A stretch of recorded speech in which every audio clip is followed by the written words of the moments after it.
หล่อซาบ่ได้หล่อซาไม่ได้อีกแล้วทุกคนทีมกู้ภัยไทยหลังจากที่ว่ามาถึงจุดที่ว่าคนลาว7คนติดถ้ำทุกคนแล้วก็เริ่มวางแผ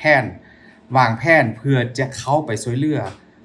ทุกเหตุการณ์ทุกสภาพอากาศในตอนนี้ก็ค่อนข้างที่จะบอกเลยว่าค่อนข้างที่จะยุ่งยากนิดหน่อยนะทุกคนตามสภาพอากาศที่ว่าฝนมันตกนะทุกคนแล้วคุณปอนก็นำทีมเอากู้ภัย เข้าไปในถ้ำแล้วทุกคนล่าสุดไปสำรวจว่ามันเป็นยังไงตั้งแต่ปากถ้ำลงไป5ด้านล่าง ว่าจะมีความยุ่งยากยังไงกันบ้างทุกคนเข้าไปรับชมคลิปเลยเดี๋ยวทุกคนเห็นแล้วหลายคนก็คงจะเข้าใจกับว่าพิมพ์ว่ามันจะยุ่งยากขนาดไหนทุกคนไปเบิ่งคลิปกันไป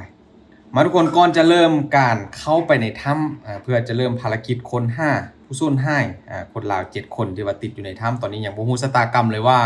เป็นยังไงกันบ้างทุกคนทีมกู้ภัยแล้วก็ทีมงานหลายๆคนที่ว่าพวกเข้าก่อนจะลงไปก็จะมีการทำพิธีไหว้เจ้าที่เจ้าทางขอให้เปิดทางขอให้ปกปักรักษาคุ้มครองทุกคนที่ว่ามีการช่วยเหลือเข้าไปช่วยเหลือนะทุกคนพร้อมกับคนที่ว่าติดอยู่ในถ้ำขอให้เจอโดยเร็วขอให้เจ้าที่เจ้าทางเจ้าป่าเจ้าเข้าเปิดทางให้กับทีมกู้ภัยให้คนเจอผู้สูญหายในครั้งนี้โดยเร็วทุกคนซึ่งว่าภารกิจดังกล่าวในการเริ่มมีการค้นหาช่วงเวลา 5-6 โมงเย็นนี่แหละทุกคนนะข้องวันนี้เลยก็คือวันที่ 24หลังจากที่ว่าติดอยู่ในถ้ำแล้วเข้าวันที่ 5 ทุกคนตอนนี้เราก็ยังบ่ฮู้เลยว่าคนลาวทั้ง7คนนั้นที่ว่าอนาคตยังไกลทุกคนเพราะว่ายังเป็นวัยรุ่นอยู่เลยนะส่วนใหญ่ก็เป็นวัยรุ่นยังบ่ฮู้เลยว่าพวกเข้าอยู่กันยังไงได้แต่เฝ้าภาวนาทุกคนครั้งนี้ก็บ่พิมพ์ก็ขอใจช่วยกับทีมงานกู้ภัยจากเมืองไทยและหลายคนที่ยอมเสียสละเสียเวลาทุกอย่างเพื่อจะเข้ามาช่วยทุกคนหลังจากทำพิธีเปิดทางข้อขมาเรียบร้อยแล้วทุกคนภารกิจก็จะเริ่มขึ้นนะทีมงานสุดแรกก็ลงไปประมาณสัก4คนนี่แหละทุกคนเพื่อจะไปสำรวจพร้อมกับอุปกรณ์ที่ว่าเตรียมมาจากเมืองไทยทุกคนหนึ่งในนั้นที่ว่าลงไปด้วยก็คือคุณปอนนะหัวหน้าสมาคมใหญ่กันเลยที่เข้าได้เดินทางมาร่วมกับทีมงานของพวกเข้าทุกคนการลงไปครั้งนี้ก็มีการเก็บภาพบันทึกภาพนะทุกคนเพราะว่ามีการเอากล้องลงไปในถ้ำเพื่อจะให้คนด้านบนที่ว่าเป็นเจ้าหน้าที่กู้ภัยและช่วยดูทางดูข้อมูลต่างๆนะเพราะว่าจะมีทีมงานลงไปแล้วก็เอากล้องลงไปด้วยทุกคนกล้องบันทึกภาพวิดีโอนอกจากนั้นก็ยังมีใส่กล้องติดหมวกกันน็อกทุกคนกล้องคุณปอนแล้วก็ทีมงานช่วยกันเอาไปทุกคนเพื่อจะบันทึกภาพแล้วมาประเมินดูว่าในถ้ำมันมีอะไรยังไงกันบ้างเพราะว่าลงไปข้างล่างมันค่อนข้างที่จะมืดนะทุกคนเก็บคลิปวิดีโอขึ้นมาเพื่อจะมาย้อนดูเริ่มอุปกรณ์ติดตั้งกล้องทุกคนพร้อมกับบันทึกภาพลงไปตั้งแต่ด้านบนเลยซึ่งว่าตอนนี้ก็มีการใส่เป่าลมออกซิเข้าไปนะทุกคนเห็นบ่ใส่เข้าไปในปากถ้ำเพื่อจะให้มีอากาศระบายถ่ายเทได้ดีให้ใจสะดวกเวลาทีมงานเริ่มลงไปทุกคนเริ่มภารกิจกันแล้วทุกคนเดี๋ยวเราไปเบิ่งกันว่าจะยุ่งยากขนาดไหนและบรรยากาศในถ้ำโอ้โหเห็นแล้วทุกคนบ่พิมพ์บ่ข้อบอกแล้วกันให้ทุกคนเบิ่งไปกับบ่พิมพ์นี่เริ่มลงไปแล้วทุกคนครั้งแรกเริ่มมีการส่งเจ้าหน้าที่กู้ภัยลงไปก่อนนะสืบดูว่าเขาไปดูว่ามันเป็นโพรงกันยังไงเห็นแล้วค่อนข้างจะตกใจทุกคนทางไหนพี่น้องทางแคบมากกู้ภัยเขาก็บอกเลยว่าเหมือนกับหลูนู่เลยนะมันเล็กจริงๆเพราะว่าช่วงที่ว่ามีน้ำปลาไหลหลากก็จะมีทั้งหินทั้งตมทั้งโคลนทุกคนที่ว่ามันไล่เข้าไปอัดในรูเข้าไปอีกค่อนข้างที่จะยิ่งแคบเข้าไปทุกคนด้านบนก็เอาใจจดใจจ่อทุกคนทีมงานรอท่านะหลังจากที่ว่าส่งลงไปสุดแรกครั้งแรกนี่มีการเป่าอากาศเข้าไปทุกคนแย่อากาศเข้าไปให้มีอากาศหายใจอยู่ข้างในเพราะว่าข้างในก็ลงไปหลายคนมันแคบนั่นก็อาจจะหายใจลำบากนะแต่ว่าอุปกรณ์ที่เราเตรียมมาก็ได้ใส่แน่นอนอยู่แล้วนะเพราะว่าทีมกู้ภัยที่เมืองไทยหรือว่าทีมนี้แหละที่บ่พิมพ์ได้รู้มาทุกคนเขาบอกว่าเป็นทีมระดับเทพเลยที่ว่าเข้าได้เรียนการช่วยเหลือคนในถ้ำนั้นทุกคนโดยเฉพาะก็เป็นการดำน้ำอยู่ในถ้ำนี่แหละโดยเฉพาะที่ว่าเก่งมาทุกคนเข้ามาบรรยากาศด้านในนี่เลยคือครั้งแรกที่ลงไปทุกคนมืดตื้อเลยนะมืดจริงๆทีมงานก็เข้าไปก็เต็มไปด้วยโคลนเลยเพราะว่ามันจะเป็นแบบ หลังจากน้ำลดนะทุกคนน้ำเริ่มลดมันก็จะเป็นโคลนแบบเปียกๆแฉะๆนี่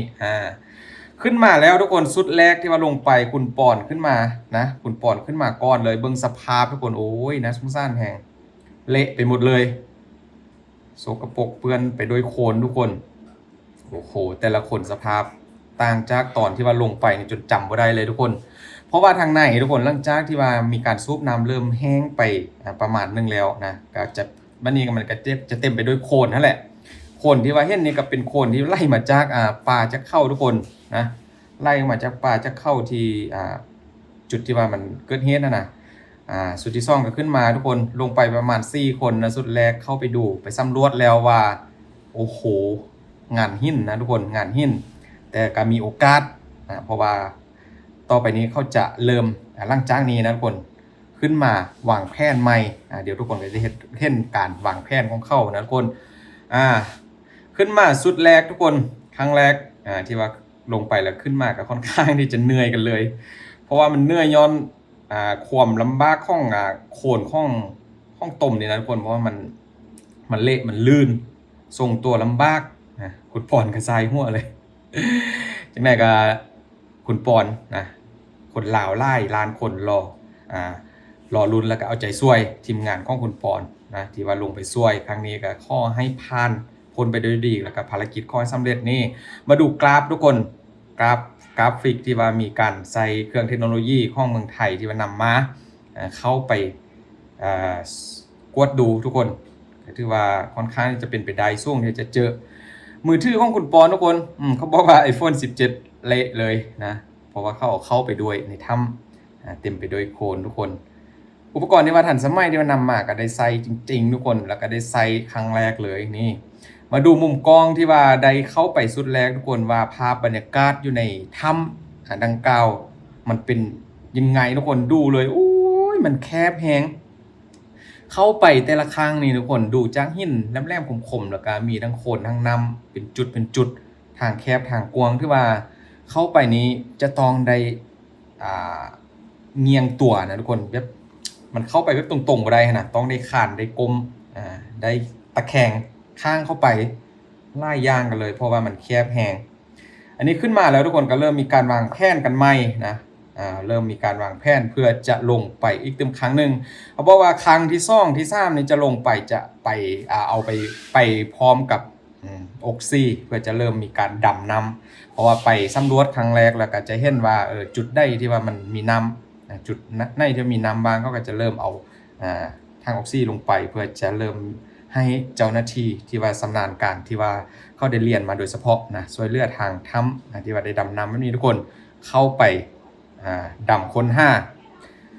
อาจจะถึงเที่ยงคืนเลยแหละตามที่ว่าพิมพ์ดูในครั้งนี้ทุกคนในรอบนี้เพราะว่ามันรอซาไว้ได้แล้ว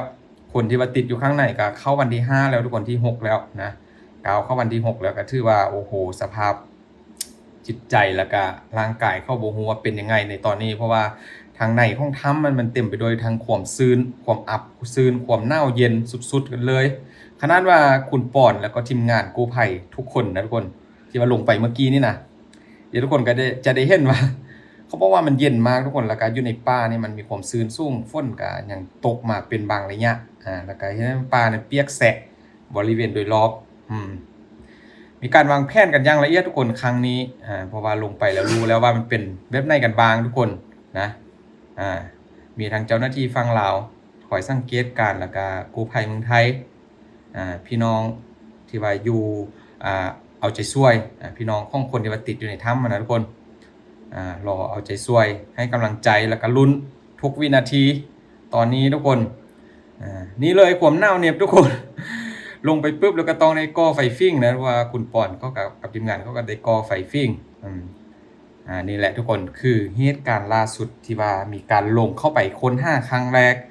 แล้วเจออะไรกันบ้างก็ตามคลิปเลยทุกคนนะเพราะว่ามันค่อนข้างที่จะยุ่งยากหลายมันเป็นถ้ำที่ว่าขุดผ่านไปตามซอกหินนะทุกคนเป็นการขุดหาแร่ทองคำบอกหรือว่าแร่มีค่าเนี่ยก็ตามแต่เป็นการขุดเอาออกมาทีละเล็กทีละน้อยมันจะผ่านไปตามซอกหินบอกว่ามันบ่แม่นถ้ำธรรมชาติบางคนก็ถามว่าแล้วเข้าไปทำไมเข้าไปหา เขาเรียกอะไรอัญมณีทองคำข้องมีค่าอยู่ในนั้นเพราะว่าเป็นบอลที่ว่าเข้าห้ามาตลอดอยู่แล้วนะคน